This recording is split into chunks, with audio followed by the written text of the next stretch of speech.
Hello बच्चों. So the question is, write the Nernst equation for the cell reaction in the Daniell cell. How will the E cell be affected when concentration of zinc ion is increased? तो पहले तो बच्चों हमें यहाँ पे Nernst equation बतानी है Daniel cell के लिए, और दूसरा फिर हमें यहाँ पे बात करनी है कि जो ई सेल है वो किस तरीके से अफेक्ट करेगा अगर हम जिंक आयन की कॉन्सेंट्रेशन को इंक्रीज कर दें. तो चलिए बच्चों, पहले तो हमें ये पता होना चाहिए कि डेनियल सेल आखिर में होती क्या है. तो डेनियल सेल होता है हमारा जिंक एंड कॉपर का कपल.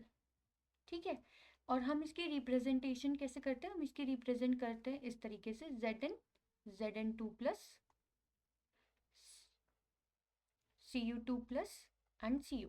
मतलब कि बच्चों अगर इसके अकॉर्डिंग हम सेल रिप्रेजेंटेशन के अकॉर्डिंग चलें तो हम क्या कह सकते हैं कि एनोड पे क्या हो रहा होता है? एनोड पे जिंक ऑक्सीडाइज हो रहा होता है, जिंक कन्वर्ट होता है Zn2 प्लस में अपने 2 इलेक्ट्रॉन को लूज करके. ठीक है, और अगर हम बात करें कैथोड की, तो कैथोड पे क्या हो रहा होता है? कॉपर रिड्यूस हो रहा होता है, मतलब हम कह सकते हैं कॉपर आयन रिड्यूस हो रहा होता है 2 इलेक्ट्रॉन्स को गेन करके.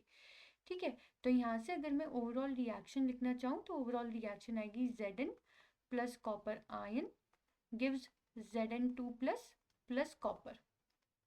ठीक है, तो ये क्या हो गई? हमारी ओवरऑल रिएक्शन हो गई डेनियल सेल के लिए. लेकिन अब अगर हम बात करें, यहाँ पे हमें बात करनी है नर्स्ट इक्वेशन की.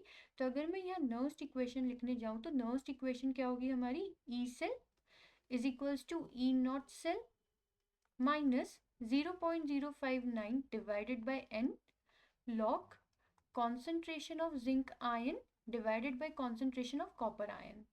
तो अब अगर हम यहाँ देखें इस क्वेश्चन में n की वैल्यू कितनी है? 2.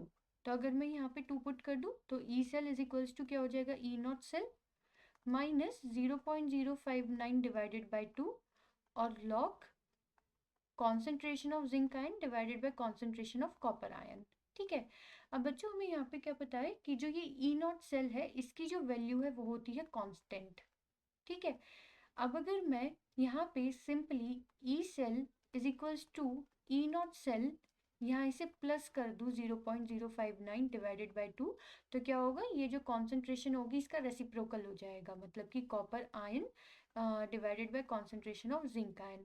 तो इसके अकॉर्डिंग अगर बच्चों हम देखें यहाँ से, तो जो ई सेल का रिलेशन आ रहा है कॉन्सेंट्रेशन के लिए, तो वो आ रहा है concentration of copper ion divided by concentration of zinc ion. यानी कि अगर हम यहाँ से चेक करें तो ई सेल इनवर्सली प्रोपोर्शनल आ रहा है कॉन्सेंट्रेशन ऑफ जिंक आयन के. और अगर ये इनवर्सली प्रोपोर्शनल है, मतलब कि अगर हम जिंक आयन की कॉन्सेंट्रेशन को इंक्रीज कर दें तो हमारा ई सेल क्या होगा? वो डिक्रीज कर जाएगा. ठीक है, तो आई होप बच्चों आपको ये क्वेश्चन समझ में आ गया होगा. Thank you.